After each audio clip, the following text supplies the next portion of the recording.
I wanted to show you Lucy there. Look at, there she is. There she is. Hi, honey. Hi. She's a little camera shy. I'm not. In the picture, Annette. Nice hairdo. Yeah, watch this.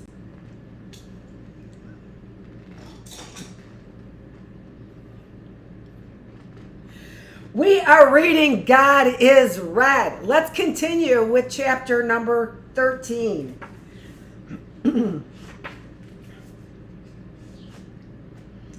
Christianity and contemporary American culture. We have noted quite frequently that it often appears as if Christianity is defined by the cultural context in which it appears, and that with few exceptions, it is unable to influence that culture to accept its doctrines. How about just period? It's clearly unable to influence the culture. It has been influential, you know. I watched Amistad. I heard they converted. Intertwined with cultural and religious change is certainly the historical era in which a contact is made between a religion and a culture. Christianity may have done service, yeomans, Y-E-O-M-A-N''S. I have to close that door. In calming the Germanic tribes and enticing them away from barbarism. But the ferocity with which the Nazi ideology wreaked its havoc on Europe should cause us to wonder how much savagery Christianity actually abolished from the psychological makeup of European man. What a question. How about that? AI has had no difficulty with my questions. How about that question? What question? I missed it.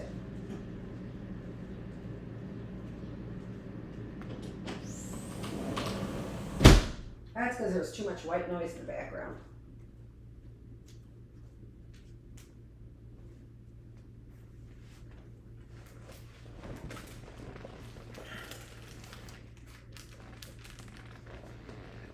So, why aren't you able to influence the culture in a different direction? Catholic Church. You're powerful. You've always had lots of money, and maybe until recently, that's only your own fault, it seems to me. So, what's up with your inability to influence criminal behavior? It's always the same answer. Profit. It's always the same answer. It profits you to turn the other way.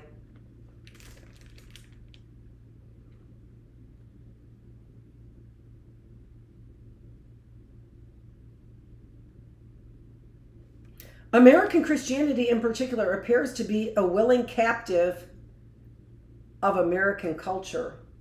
Yeah. The trend of recent years has only accentuated the traditional role of Christianity in American society as one of the buttressing official folklore,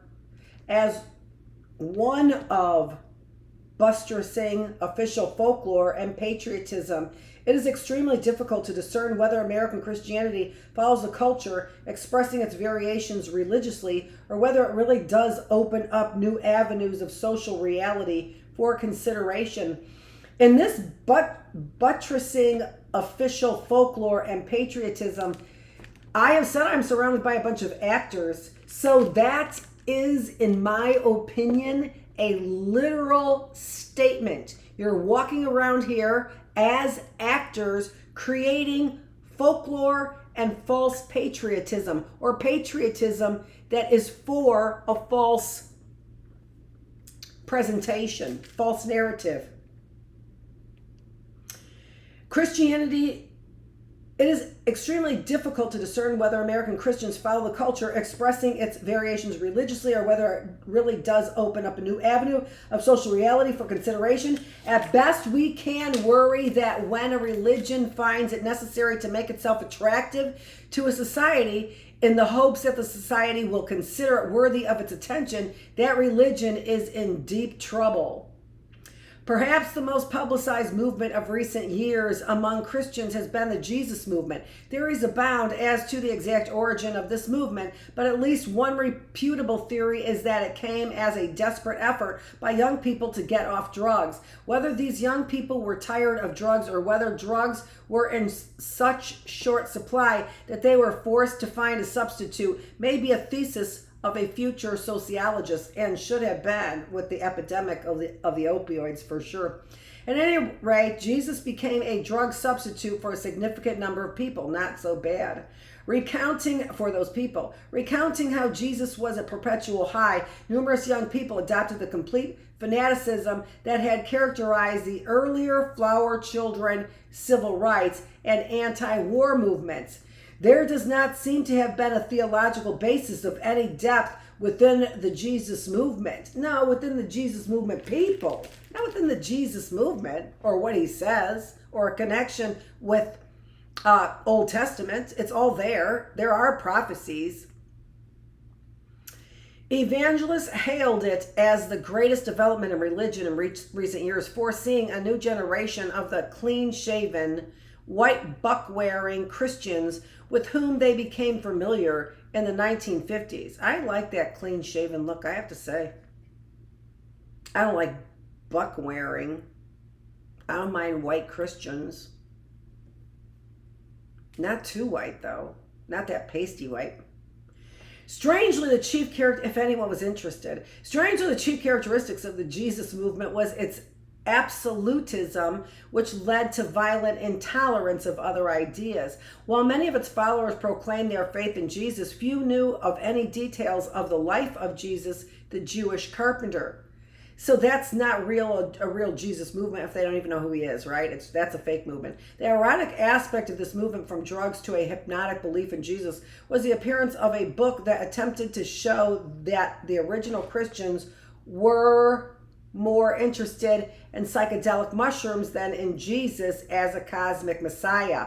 While the book and the movement were not formally connected, their simultaneous emergence may indicate a psychic need of unsuspected proportions in our society.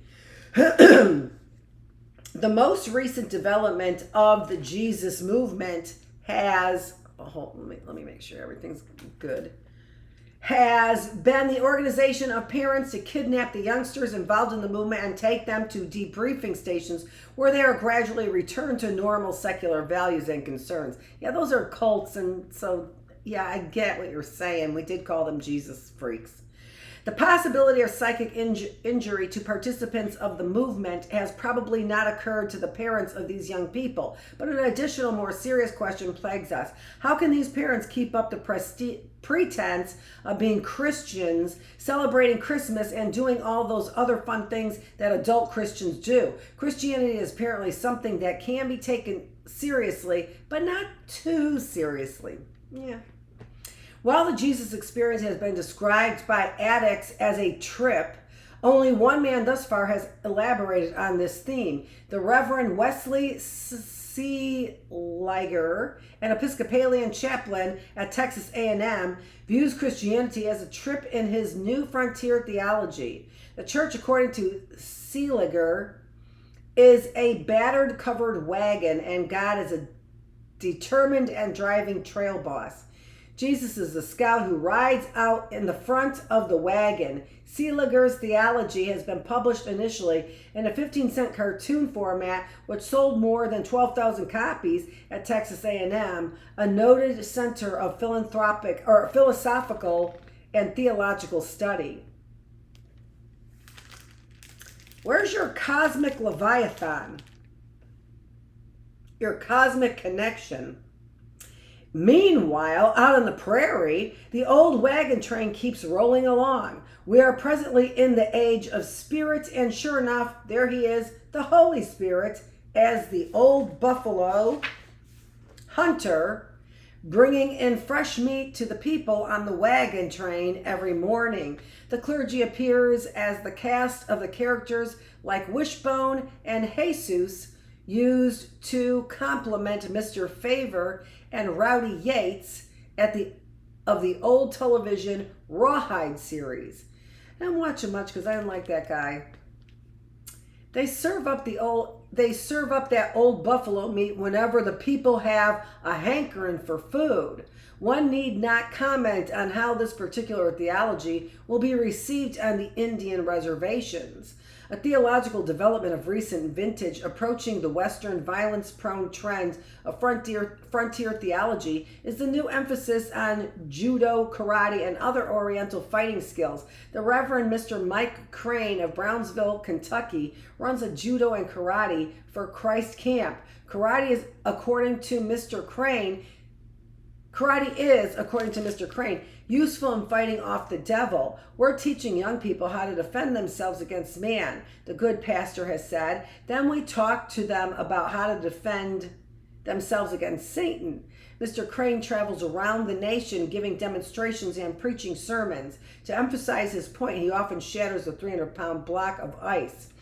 Mr. Crane is not unique, however, because karate is the coming thing in Christian theology. Dean Blakeney, a fellow Christian who studied karate at North Georgia College and Tennessee Temple Theological Seminary, is also using karate to bring home the message of God's reconciliation with the sinful world.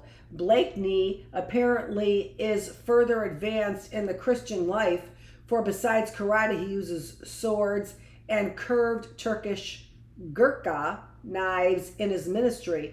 Recently, he placed a potato on the stomach of one of the faithful and split it with the sword without harming the fellow Christian, whom he noted had already been shaved. Then he cleaved a watermelon into 2 pieces with his gurkha knife, to the amazement of his audience. His final knife act on behalf of the Lord was severing a banana, which was placed near the neck of one of his disciples. Blakeney performed all of these Christian feats in the cafeteria of the New Testament Baptist Church in Miami in the fall of 1972. Miami what? Florida or Miami, Ohio? His performance was clearly superior to the feats recorded in the New Testament, since you will recall Peter attempted the same feat and bungled, severing the ear of the servant of the high priest of the temple in the Garden of Gethsemane. Blakeney lined up 4 concrete blocks, 1.5 inches thick, and drove his head through them, shattering them. He explained, "These concrete blocks represent your life, and one day the devil is going to try to break your life just like I did these blocks." Dean Blakeney's final sermonette left something to be imagined. He had 4 men place a 150-pound slab of ice on the stage. I'd like to do to the devil what I'm about to do to this ice," he chanted as he gave the ice a massive and highly religious karate chop. The block of ice remained firm as Blakeney lost his first encounter with the devil. He had a sudden lapse of faith? Was the faith half as strong as that of Mike Crane, who split 300-pound blocks of ice with little emotion and considerably less pain? Or was it simply denomination differences that allowed Crane to vanquish the devil but tore victory from Blakeney's grasp? Christians, Crane, and Blakeney are not alone in their belief that Christianity is relevant to athletic ability. Paul Anderson, an Olympic weightlifting champion, preached a sermon a couple of years back in which he credited his strength to his religious faith. During his historic revelation, Anderson lifted 200 pounds with one arm. Not one of his devout audience apparently felt religious enough to duplicate the feat, immediately raising the question of the relative effectiveness of the Christian faith as opposed to simple athletic training. Other signs of the efficacy of the Christian faith were noted by Reverend Noel Street, a British spiritual healer who visited the United States in 1970. He noted that to have a good spiritual life with mental and physical health, one must live a Christian life. Later, he elaborated on this prescription, adding that one should also be strict vegetarian, do yoga, or any good regular exercise to avoid smoking and alcohol. Like Christian karate, yoga is a difficult word to find in either Greek or Latin versions of the Bible.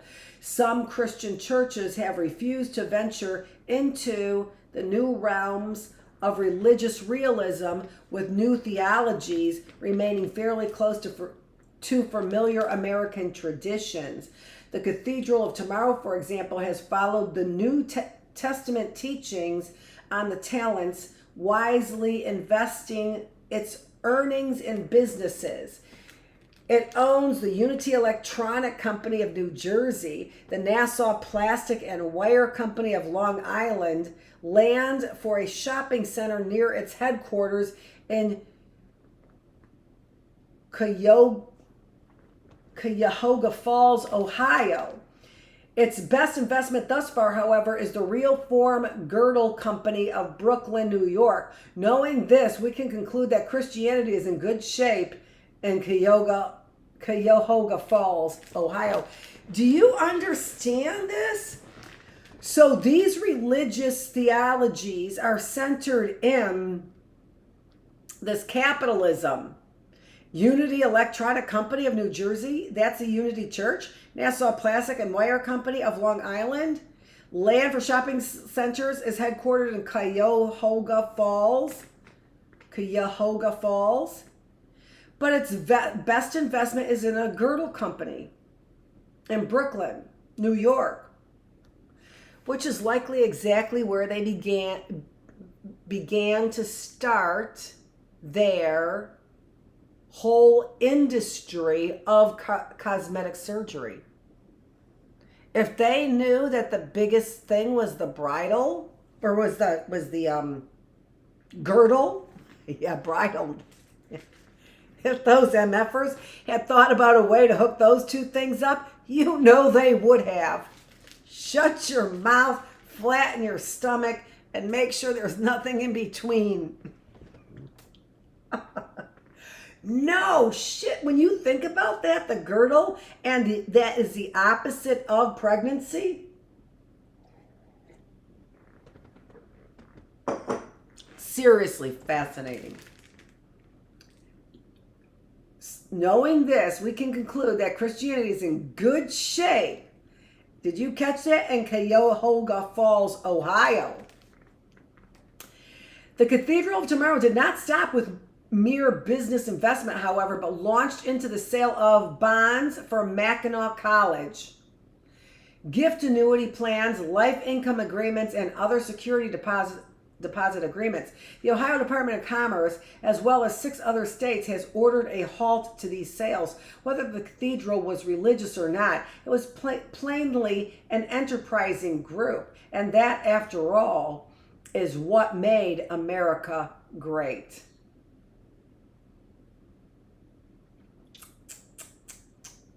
Sound all too familiar?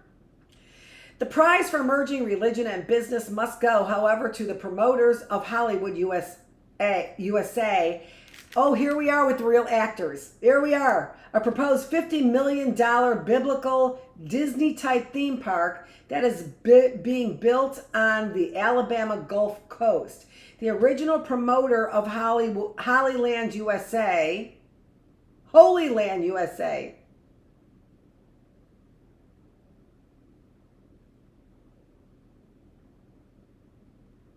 Hollywood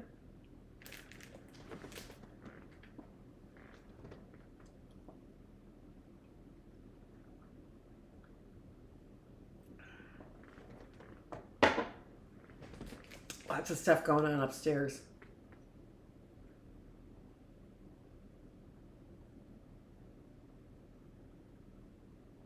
I haven't seen this though. A man named Billy K. Wood, Hollywood K. Wood, Billy Graham, convinced a couple of devout fundamentalists, that the park would bring in an extra 3 million souls. Plans are being made to erect a 157-foot statue of Jesus on the 57-foot base. The sculpture will be taller than the Statue of Liberty and will be visible for miles down the highway each way. They got it in Brazil, didn't they? That's so weird. A 4,000-seat amphitheater will be built for the production of passion plays, but the features that surround the central theme of the park are really what makes it noteworthy. There will be a Noah's Ark kitty petting zoo, a biblical wax museum, biblical storytellers, and a 100-foot replica of Jonah's whale. Roman chariots and drivers will be featured in daily rides for the devout believers. A Tower of Babel, Herod's palace, Wailing Wall, a Red Sea actually able to divide, a golden calf for the disbelievers, Solomon's temple, and a Roman catacomb will all be built in the park. Finally, plans were being made to develop an actual trip through heaven and hell for the more venturesome of the park's visitors. One can but speculate on the outpouring of devotion that this project will inspire. I have to say, I'll see it. I can't even say I wouldn't, because I wanted to go see Noah's Ark over there in, and I would never go to that place. Where was it? It's not in Arkansas. It's not in Oklahoma. It's not in Nebraska. It's not in Ohio. It's in Kentucky. Noah's Ark in Kentucky. Not that I wouldn't go to Kentucky. I can't say that. I hear Louisville is great. I would love to go to Kentucky. I actually would love to go to Kentucky. I hear it's really hot there, though. And not a lot of trees they were sort of promoting. So that I didn't care for. My husband had a job offer in Louisville, Kentucky. So we looked into it. But that's crazy. To develop an actual trip through heaven and hell.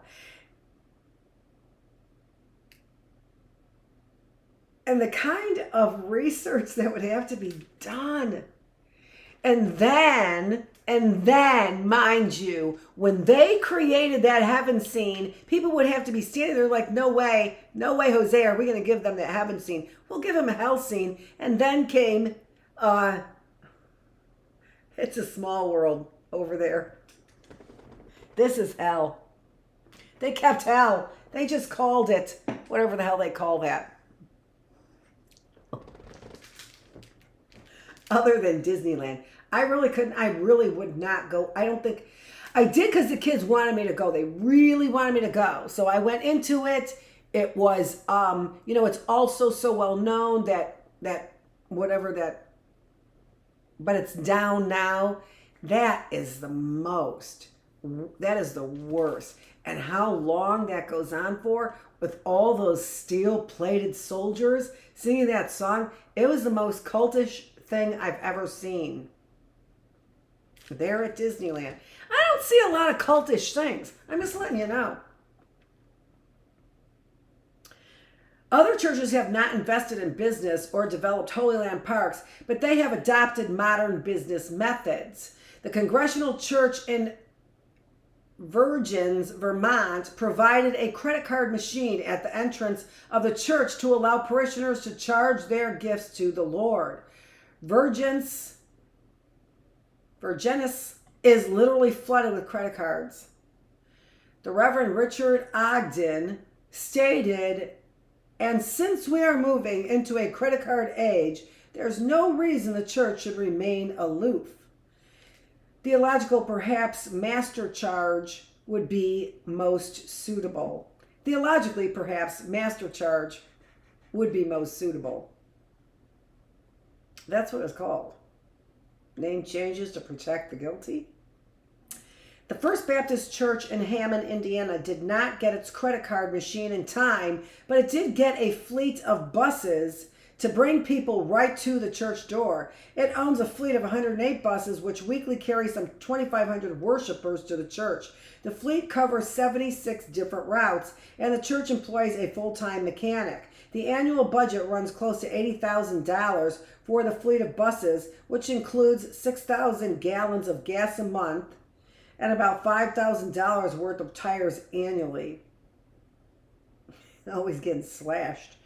The minister, who has obviously found peace with the Lord, remarked, "I think so much of building church growth through transportation that I'm spending my life working with buses rather than pastoring a church. And I have no regrets. At least he must figure when you save a bus, it stays saved. Hopefully the church will survive the energy crisis."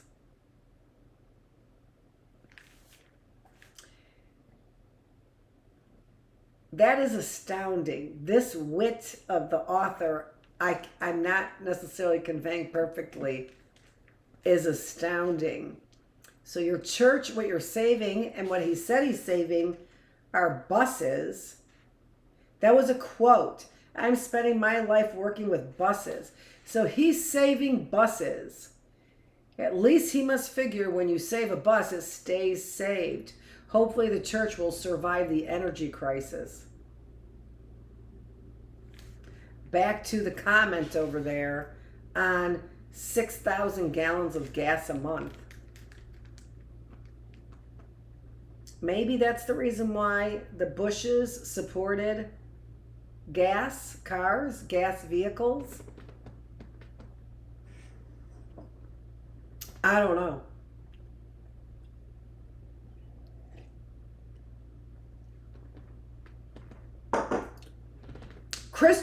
Getting the money through the church.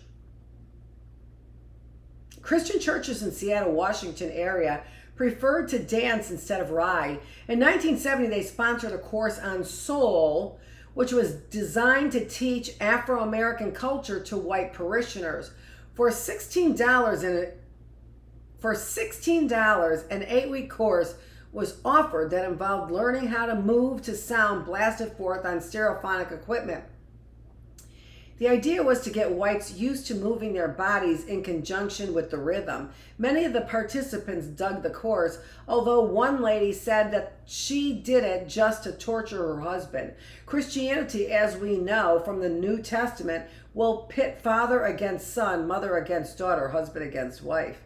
Other Christian churches have recently been involved in an exciting affirmation of the efficacy of the faith. Prior to the Diocesan Convention of the Episcopal Church in Colorado in 1970, the young priests of the diocese petitioned then Bishop Thayer for permission to hold a peace mass for those who wanted peace in Vietnam. Bishop Thayer, a direct lineal descendant of the apostles according to official Episcopal doctrine, is reported to have told them that there are other ways of achieving peace besides praying for it. Sometimes even when prayer works in its mysterious ways, it places tremendous strain on the recipients of its benefits.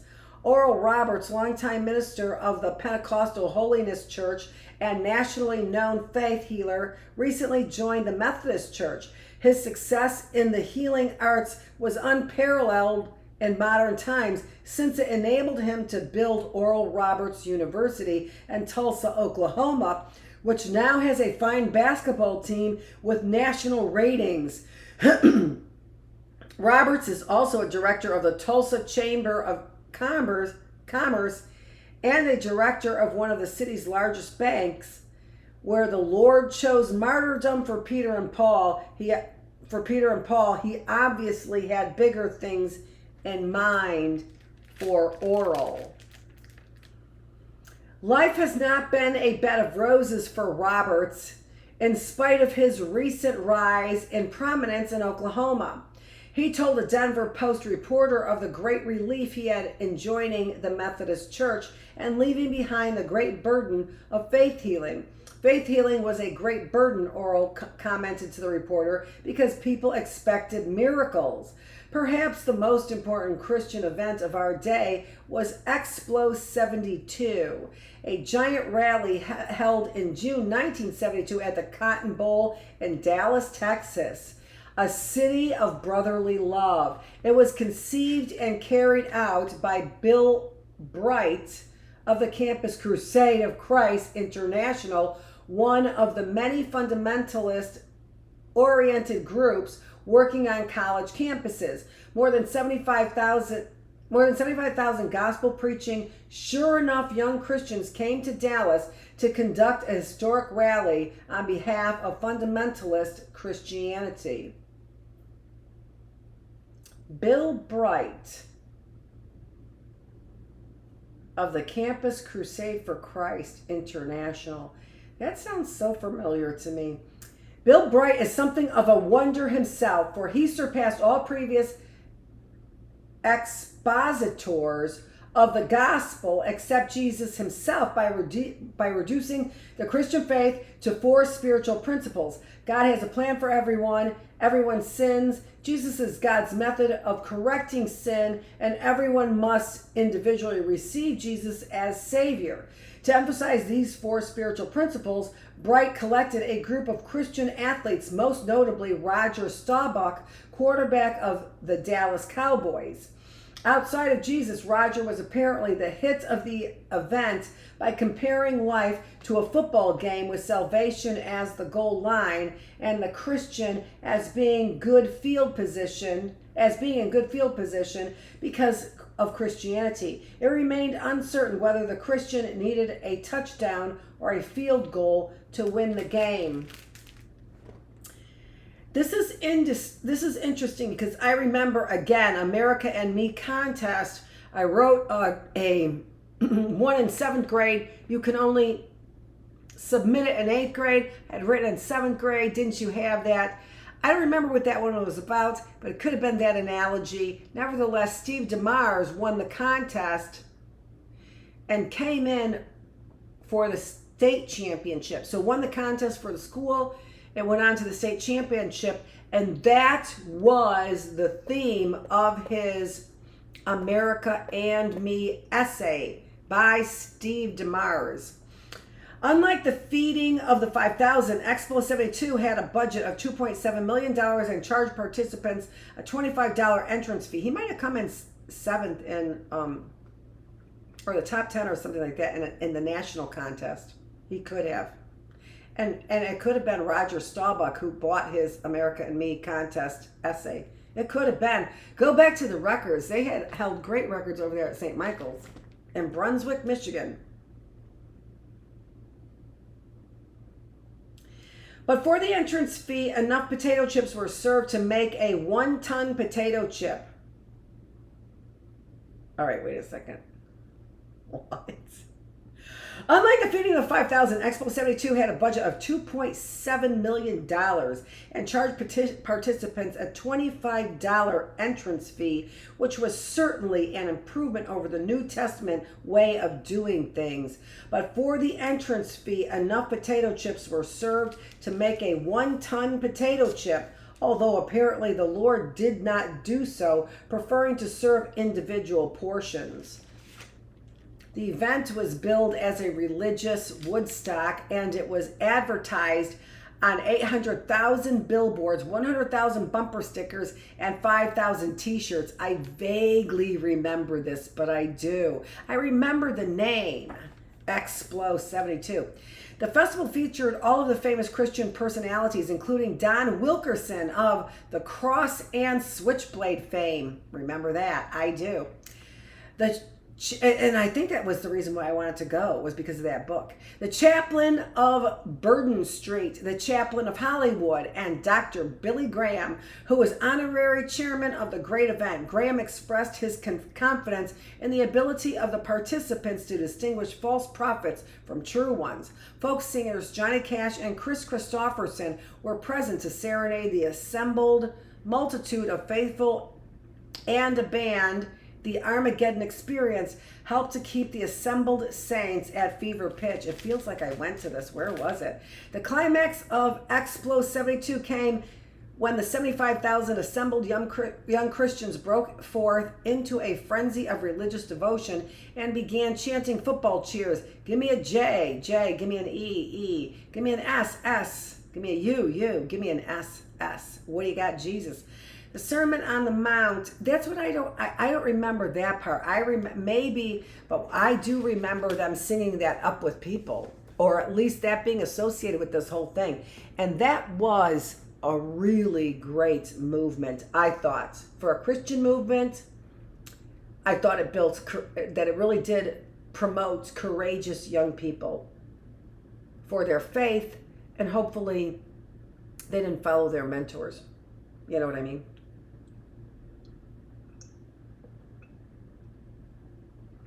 Behavior is what I mean. Anyone who could not distinguish between Christianity and contemporary American culture on the basis of Expo 72 was simply not receiving God's signals in the great football game of life. Had not Reverend Billy Graham himself been present as honorary chairman, people might have had cause to wonder. But Dr. Graham had given his whole life to an exposition of the gospel, and although he had previously been unable to reduce it to the four spiritual principles, he was still highly regarded. Among Dr. Graham's achievements is his informal chaplaincy at the White House, which aroused the ire of Reinhold Niebuhr, who could very possibly not distinguish between true and false prophets, being a liberal and all. Niebuhr,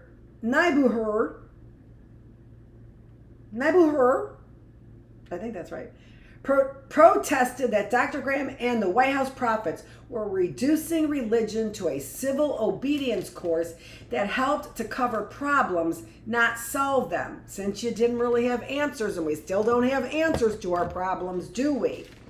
Religious fervor. Dr. Graham was very hurt at this charge, remarking, well, you know what? Then turn over in your effing grave. Remarking that he was simply a personal friend of the president and not a political man. Oh, nice excuse. I'm sorry, what was your name? Pope what? I mean, Dr. what? He later said that he would vote for Richard Nixon, basing his choice on the president's obvious morality and integrity.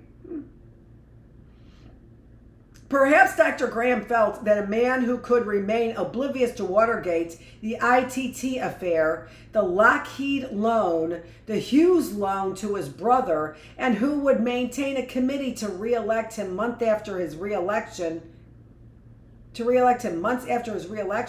must have the highest morals in the nation. Dr. Graham felt that his presence at the White House in no way endorsed the policies of the president.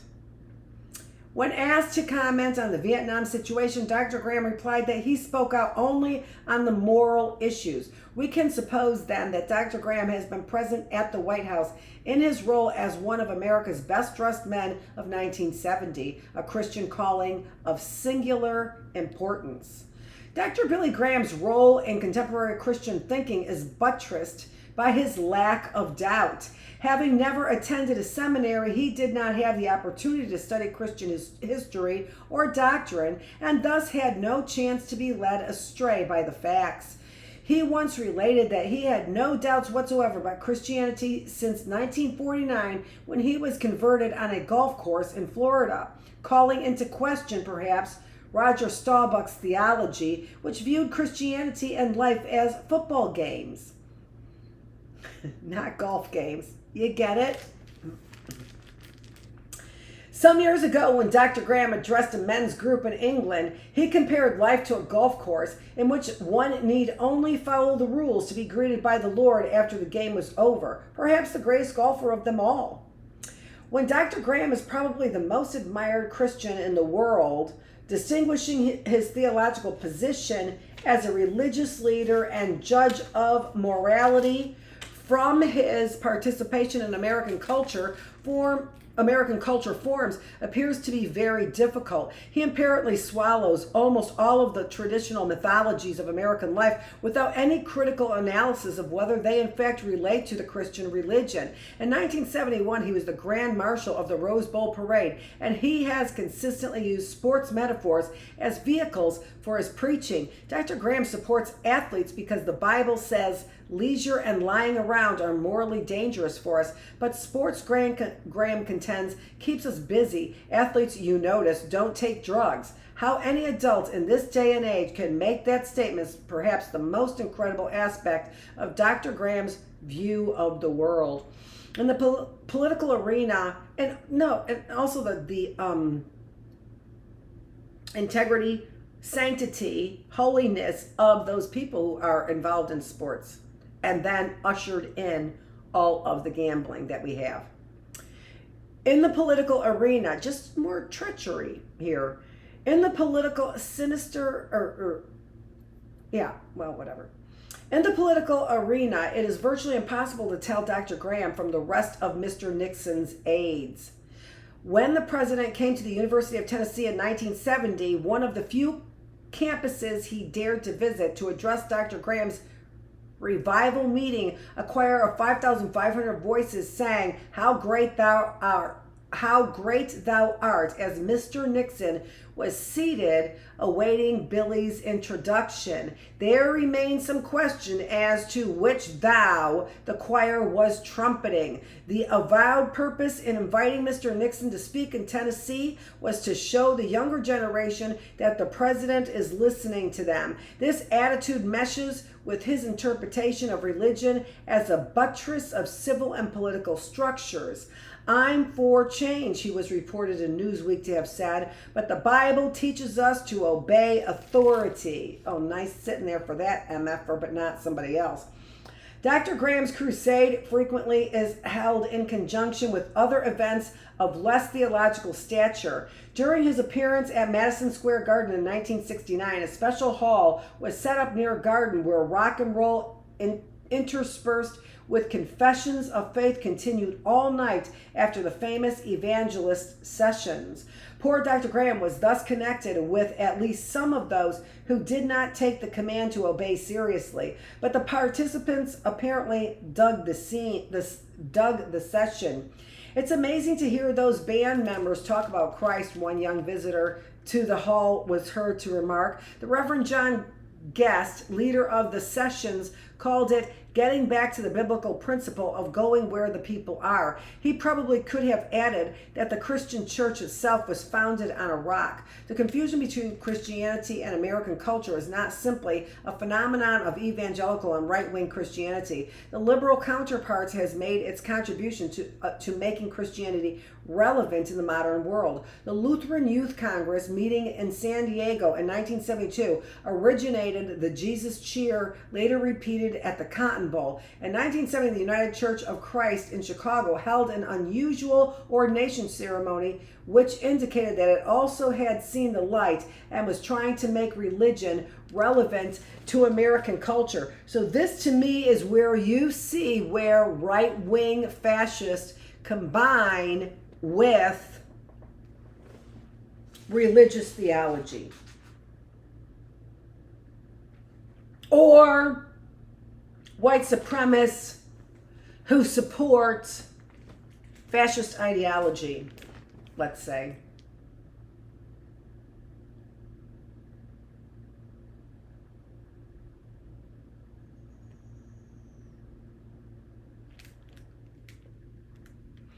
The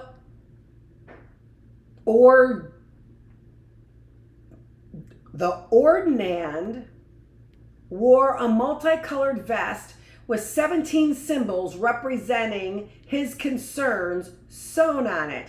Included were symbols of joy and sorrow, a black fist, a Star of David, a peace symbol, a herald's trumpet, and wheat seeds. Two leotarded dancers conducted a moving prayer against a background of shifting images projected on the walls of the museum in which the service was held. Kent Schneider, the newly ordained minister, celebrated.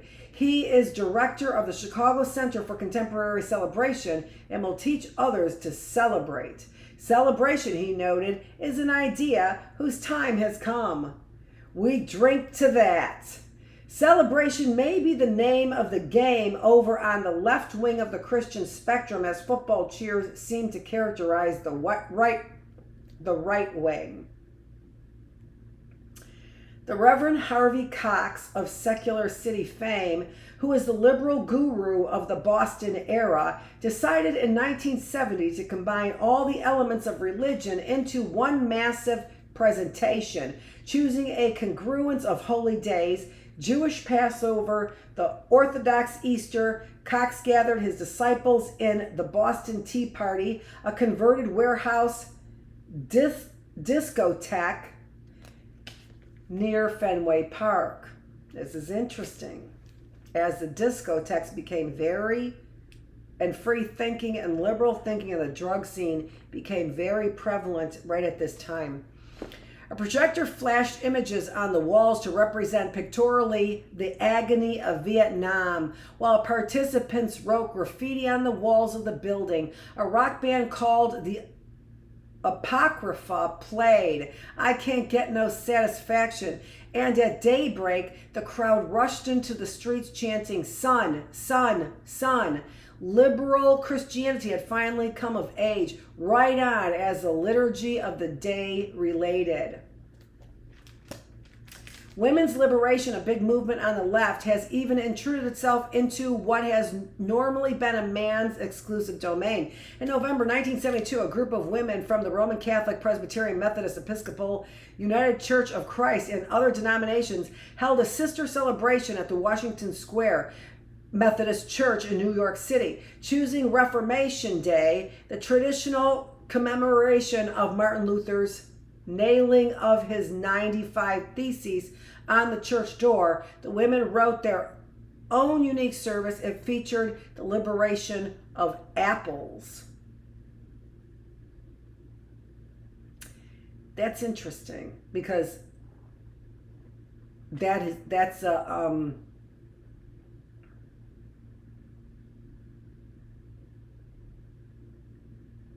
characterization, I'm not sure of the right word, of breasts. And also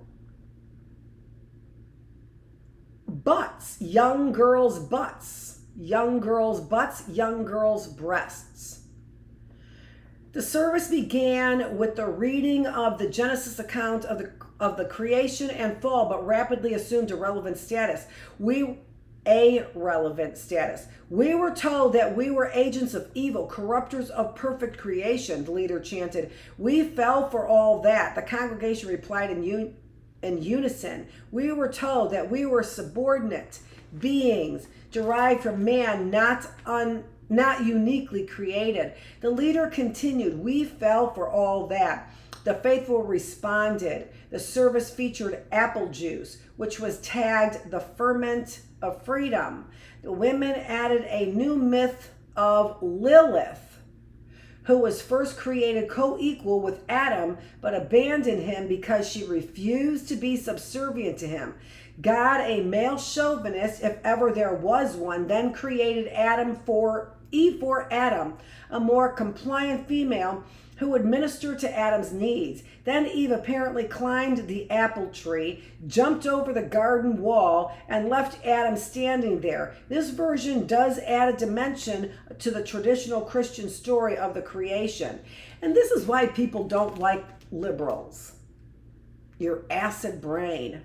The flexibility of the conception of Jesus appears to be another feature of contemporary Christianity. The Reverend Cecil Maxey of Parker, Colorado, for example, believes that Jesus wore short hair, not long hair, and has preached sermons against long hair. Yeah, just like a sign of the times. He was at their times, right? Jesus wouldn't have long hair in a Jewish tradition. He was asked why the portraits of Jesus show him with long hair. That's just an artist's conception, and you know how artists are, he replied. The Reverend stated that the first paintings of Jesus were done hundreds of years after his death, and he is convinced that Jesus had short hair. The Reverend is in charge of, well, I'm glad you convinced yourself of anything, mush brain. The reverend in charge of the First Baptist Church is installing swimming pools, tennis courts, and a miniature golf course to provide an opportunity to witness. It is very unfortunate that the Reverend Maxey has discredited the portrait of Jesus, for that raises a serious problem for the people of Jerusalem. The Rockefeller Museum, which has a skeleton whose ankle bone has a steel nail driven through it. The relic was discovered in 1969, but its evidence was kept secret until 1971. The relic is called the Yehochanan bone because it was found in a coffin with that title inscribed on it. When the discovery became known, scholars from around the world wrote to ask if the skeleton was that of Jesus. The Jerusalem scholars, on the basis of anthropologist Nico Haas, report of his findings on the structure of the skull, have determined that the skeleton is not that of Jesus. The skull, according to Haas, bore no resemblance to Jesus as we know him from portraits. Perhaps the anthropologist should join Pastor Maxey's congregation. From Jesus freaks to portraits of Jesus, contemporary Christianity rocks with efforts to clarify its faith, define its beliefs, and make itself relevant to the modern world. Yet tensions existing in its divergent branches and its cancerous growth of splinter sects via television and radio evangelism make it virtually impossible to understand. The advent of electronic communications has made radio and television religious programs so popular and lucrative that a significant number of evangelists have done very well financially in building up their own private denominations and, 50 years later continue to do so. Younger evangelists are now pushing Dr. Graham and Oral Roberts into the past, creating gaudier, more spectacular programs for bringing the faithful into the fold. The evangelical world was recently shattered when Marjo Gortner, a well-known evangelist, became a subject of a documentary movie based on his experience as a traveling evangelist. He had been brought up from early childhood as a religious prodigy, gaining great fame as a prototype of Christian youth. Then the fascination grew thin, and Marjo decided to blow the whistle on the circuit that had proven so lucrative to his fellow evangelists. The movie revealed the money-mad preacher casually and perhaps cynically shearing his sheep. The greatest fears of the fundamentalists are thus realized, and the old Elmer Gantry image they have carried seems doomed to follow them. The movie Marjo appears perhaps at an auspicious time. Revivalists have been getting somewhat out of hand, as witness Reverend Ike, better known as Reverend Frederick J. Eicherencotter II. In respectable Christian circles, Reverend Ike likes money. For a time, he was simply another poor evangelist, but he soon developed a theology second to none in the modern world. Discovering that most people were already in hell, Reverend Ike began telling his congregation to give him money, basing his message on the belief that the Bible says all things are possible. Combining a fascinating style with his propensity for greed found scattered among the unsaved, Ike is reported to have said he spends $1,000 a week on clothes, and since this is rather expensive overhead to maintain, he asks his congregation for money with which to pay the bills. They cough up. As for Jesus, who is the standard product of other evangelists, one thing even Jesus didn't do, Ike preaches, he didn't save the world. As the various branches of American Christianity gather to karate the devil, to celebrate, to collect money, religious problems continue to grow. Dr. Carl F.H. Henry, a noted Christian theologian, sees a rise in atheism on a world basis. Without a recovery of those lively spiritual convictions and vitalities through which the church itself came into historical existence, Henry maintains, Christianity is unlikely long to remain either a serious contender among world religions or an effective alternative to communists or any other ideology. Therein lies the problem. Christians continue to view their religion as an alternative to personally disliked political, social, and economic theories. The alternative to the pot-smoking environs of Woodstock is, for right-wing Christianity, a crew cut, weightlifting, quarterbacking, and Christian folk singing rally in the Cotton Bowl with Jesus cheers, a religious Woodstock, as the promoters call it. Contemporary American Christianity can quite possibly be understood as having two major, apparently mutually exclusive emphases. The right-wing evangelical and fundamentalist spectrum of Christianity dwells almost exclusively and fanatically on the figure of Jesus and on the familiar theology of the old-time religion. Its actual scholarly knowledge of Jesus and his times, the nature of the Roman world, and the movement of the early church is practically nil. The less it knows about the human being Jesus, the more comfortable it is, since it is the idealized, law-abiding, goody-goody projections of themselves, which they call Jesus, that forms the object of their devotion. The predominance of white men in the right wing of Christianity and their perpetual identification of Christianity as the opponent and moral enemy of communism, socialism, free thinking, long hair, and other symbolic foes makes their version of Christianity little more than a sacred patriotism seeking to restore the imagined elegance of the last century to American society. Their position with respect to social problems is generally to ignore them. Dr. Billy Graham, their leading spokesman, sees poverty and race problems as indications of the coming of the end of the world. He already finds 28 signs that the end is imminent, and he speculates that he would perhaps receive a favored place in the universe after Judgment Day as his reward, as ruler of a planet, perhaps. He notoriously avoids the Bible verses having to do with Christ being present in the prisons, among the hungry and poor, and living with the oppressed.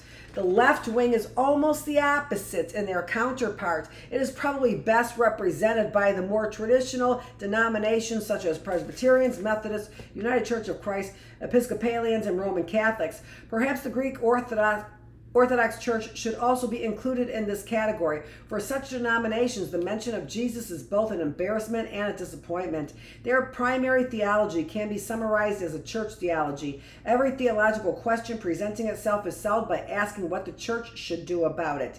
Inherent in their attitude is the presumption that they are by definition the world's religious and respectable people. They feel the only task remaining in the field of religion is to find a way to make their church relevant to the outside world. Most of them would take the second coming of Jesus as a personal affront, indicating that God had lost confidence in their ability to solve problems. That's interesting. The left wing thrives on social motives and fads of all kinds. Let someone advocate the use of hula hoops to illustrate a theological point, and they swarm to his corner. These churches see their task as making American society respond to people, not as making American society change its basic presuppositions. They have thus set aside large amounts of money for self-determination of minority groups and for studies to determine how to assist the wealthy of the world in filling their leisure time. Planning new liturgies and new ministries, they feel impelled to issue a pronouncement on each and every event occurring on the planet. Much of the social movement of the past 2 decades has been made possible by the work of these churches, and in that respect, they are probably more in tune with the state of American society than their fellow Christians on the right.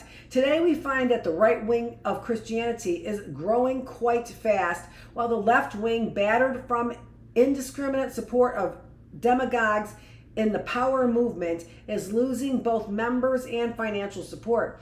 Gary Wills in Bare-Runed Choirs has outlined the extent of internal dissension within the Roman Catholic branch of Christendom, and one might only note that its basic problem is that of reconciling itself to the world of the 19th century. In spite of the most optimistic emotions, it has not yet begun to comprehend the 20th century or its most advanced 20th century man, Teilhard de Chardin. Intertwined in both branches of Christendom is the fast-rising Pentecostal movement, which finds its meaning in the underground church of the left and some of the healing evangelists on the right. Walter Hollenberger has compiled a 4,000-page handbook on Pentecostalism that discusses the phenomenon to be encountered in this movement. Speaking in tongues, healing, and other activities can be found among Pentecostals of all persuasions, and if anything, the movement testifies to the human need for experience in religion. While Christians are tearing themselves apart on the left or avoiding contact with real world on the right, we are witnessing the rather frightening revival of demonism, devil worship, the astrological and numerological sciences, and other manifestations of the occult. Both the Pope and Billy Graham agree that this is the devil's work, but the persistence of such ancient forms of religion's experience in the modern world can testify more to the desperate nature of the spiritual crisis rather than the active work of the devil. Even the devil can certainly think up something new in 2,000 years. Theologies come and go. Black theology apparently attempts to interpret the black experience in American society in religious terms. Carl McIntyre, right-wing Christian sponsors rallies in the nation's capital, extolling the Christian virtues of killing one's enemies. Women's theologies, gay theologies, frontier theologies, and especially athletic theologies abound. At what point does America echo the plaintive cry of the Boston policeman who was assigned to guard Harvey Cox's Easter celebration? This is not religion, it is chaos. It is chaos. The world in which Christianity arose no longer exists in its social and political sense. Even the world in which most of today's theologians grew to adulthood no longer exists. The old certainties have become stumbling blocks, and the question is not whether we can make Christianity relevant in the modern world. The question is whether the modern world can have any valid religious experience or knowledge whatsoever. The traditional assumption that Christianity represented the highest form of evolved religion can no longer be considered valid, nor can the contention that it is the revealed truth of God, perhaps the only revealed truth of God. The majority of Christian leaders today do not derive their claim to the office of religious leader from their ability to project spiritual values. I do.